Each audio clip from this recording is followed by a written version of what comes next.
So why did I leave property preservation, and what were 3 lessons I learned? I get asked this question a lot. So you want to make sure you watch the entire video if you want to know the real story before starting your property preservation business. Before I start, I want to share what I currently do. You see, I help entrepreneurs who want to build a profitable business, shift your mindset, and become financially independent so you can retire early, build a thriving business, or leave a legacy for your family. And I do this through marketing training, business coaching, and helping you position your business the right way for the right clients. So if this is something that you are interested in, be sure you subscribe to the channel and hit the notification bell so you can get notified every time I post a new video. Let's jump in. Why I left property preservation. You see, I did very well in the business by becoming one of 3 vendors for the entire state of Tennessee.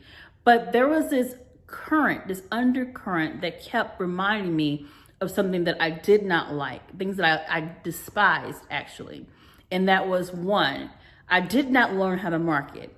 You see, when you're in property preservation, you start off by submitting applications to different companies, and it keeps you in an employee mindset. And I realized it was hindering me from my real growth. 2, I noticed that in order to get the work that I needed, I had to go through a national company, and it made me feel dependent on them. And I really wasn't able to do the things that I really wanted to do or reach the clients I really wanted to reach because I was dependent on them for my business growth. 3, lack of control. I realized that I did not really have control of my business if I could not determine the clients that I worked with and the properties that I served. So it was these 3 things: the lack of marketing training, depending on national companies, and lack of control in building my business that contributed to me coming out of the preservation industry. But there was a lot of great things that I did learn while in the business. And that was, in order to be really successful in business, you have to follow a critical path. And I call that the critical path to success. You see, in order for anything to work, there are critical components that must work and be functional, or it won't work. Let me give you an example. I live in Louisiana, and one day I was going out to my car after Hurricane Laura, and my car would not start. Now, my car has never not started. So going through troubleshooting, the car light came on, the battery was checked, it was good, but for some reason, the car would not start.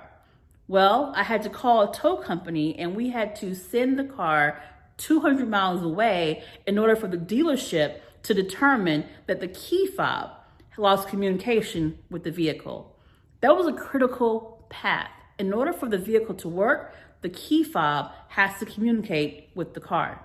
So we ordered a new key fob from the dealership. It was reprogrammed and everything was well. But I hope you're starting to understand what a critical path is. Just like my car would not start, your business won't grow.